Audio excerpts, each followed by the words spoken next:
But you were right about the Steelers. They were not going to lose 4 in a row. And Nah. Juju stopped dancing on other teams' logos in the midfield. But he did, and the team celebrated with the Corvette dance in the locker room. Yeah, they had to do it. I mean, it's only right that they bust out the Corvette Yeah, for the for sure. celebration. You know what I'm saying? You kind of knew it was gonna happen. If it become a distraction, coach got to say something. But you do it in your own locker room, man. You could do whatever. After a win, you could do whatever you want. Even though I will say, and maybe we'll give out awards next week. And I think we got too much swag over here to do the general MVP offensive rookie of the year. That's almost too general. Yeah. Maybe we'll give it out for like celebrations of the year and stuff like that. The Saints locker room is pretty lit after they win their games this year. They look like a club. Yep. I think they called it like club something.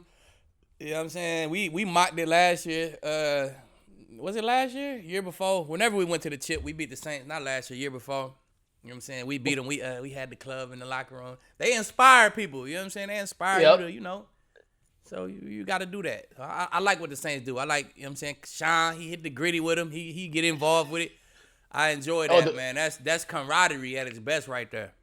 The gritty has taken over this year. And before we get into our power rankings, no-fly zone rankings, second segment, we're going to discuss big-time matchups with playoff implications for Week 17. Before we do that, so the gritty, and then obviously we have Gronk, who did the little robot spike this weekend after you were right about Tom Brady. You were right. I told you. He did score more points than Jalen Hurts did for sure. Before we get to all that, what is your favorite celebration of all time? And I'll tell you mine first. My favorite celebration of all time, easy. Mine, Dion.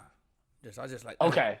It's you know what I'm saying? It's so smooth. You know what I'm saying? And it's come right after the high step. Then you hit it. It's the timing of it and everything is perfect. And then everybody put their own little spin to it. You feel me? Yeah. I like the It's Dion. iconic. It's iconic, baby. It's iconic. iconic. It still for go sure. on today. You know what I'm saying? So it's iconic. I'm Yeah. by far the Dion. That's the dance I grew up doing. Fair enough. My favorite of all time is reminiscent of the Giants' Super Bowl runs when they did the bowling after they got a sack. Yeah. Hey, check this out. In Kansas, though, I think maybe our Orange Bowl year, we was doing it in Kansas. Every time somebody make a play, we was balling. It was hard though. Yeah. Yeah, man. Those are. I like that one too. Yeah, that was fire. Those were good days. Those were good days when the Giants pass. That's when the Giants pass rush was elite. Those were fun days for sure. All right, let's do the power rankings. Let's do the power rankings real quick. Drop the bomb. Boom, boom, boom, boom, boom. All right, at number 1, you know what time it is. Kansas City Chiefs. Buffalo Bills at number 2. Green Bay Packers number 3. Out are the Cleveland Browns. Out are the Tennessee Titans. Back up at number 4, Seattle Seahawks, who clinched that NFC West. And the New Orleans Saints in at number 5. We're not going to spend too much time on them because we're going to talk about most of those teams before. But let's talk about Cleveland for a moment. Man, that has to suck. You get ready for your franchise is the longest non-playoff streak in the league in the NFL. You have a chance to make a really good mark and significantly improve your chances of going to the playoffs. You're playing against the Jets, but you got no wide receivers. What would have went through your mind if you were in that position? It's tough, man. That's the big thing about this year is, the adversity. You never know what's gonna happen. This game, they played the game no wideouts, man. What can you do? You almost can't win. If you take a whole position group away from a team, I don't see how they could win that game, man. It's tough. So they better fight. They better get this dub against these Steelers if they want to play off, or they ever did all this season, all these wins, all this good Browns talk for nothing if they don't make these playoffs, man. So, I'm born in Cleveland. I'm a Cleveland guy. You know what I'm saying? I'm rooting for them boys. I like Baker Mayfield. So hopefully they go get this win this weekend and they get in the playoffs, man. The NFL need the Browns in the playoffs this year.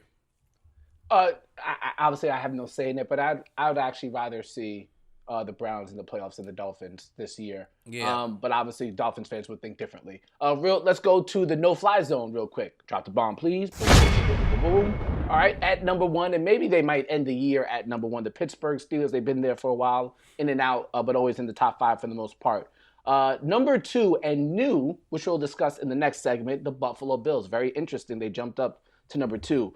LA Rams, they've been around for a while, jumped up 2 spots to the number 3 team. Washington Football Team, and we're going to talk about them in a bit, at number 4. And at number 5, new to the no-fly zone as well, the Green Bay Packers, which again we'll talk about in our second segment. But I do want to pause for the Washington Football Team, and I don't know how else to say it, but a very disappointing run there for Dwayne Haskins and the Washington Football Team. We knew Coach Rivera wasn't a big fan of him from how he discussed him early in the season, and it turned out this past weekend getting benched, and he's no longer with the franchise. How do you summarize the whole situation, and what do you think is coming next for Dwayne? Man, it's unfortunate for Dwayne, but I mean, if you go back to at least his first win, he just wasn't focused. His first win, you go all the way back to then. He win the football game. The offense got to come on the field and take one last knee to secure the win. Dwayne Haskins, he over there with the fans taking pictures. He just wasn't focused, man. So I done came in the league and not being focused before. You know what I'm saying? Certain things happen. You get focused if that's really what you want. So hopefully this is just open up his eyes, and you'll realize, like, you know, what you did at O State, what you did in college, it don't really mean nothing no more, man. You gotta be focused, and at his position, he gotta be the most focused. So I think he'll get another shot, though. He young, 20, 23, 24 years old, and he's super talented, man. Great size. So I think he'll get another shot, definitely. With who? I have no idea with who. But hopefully it's somebody like the Patriots, somebody with a standard that's already set. So he got to just hop in and get right to it. You know what I'm saying? He gotta meet that standard. So he too talented not to get another shot. So, man, hopefully he do.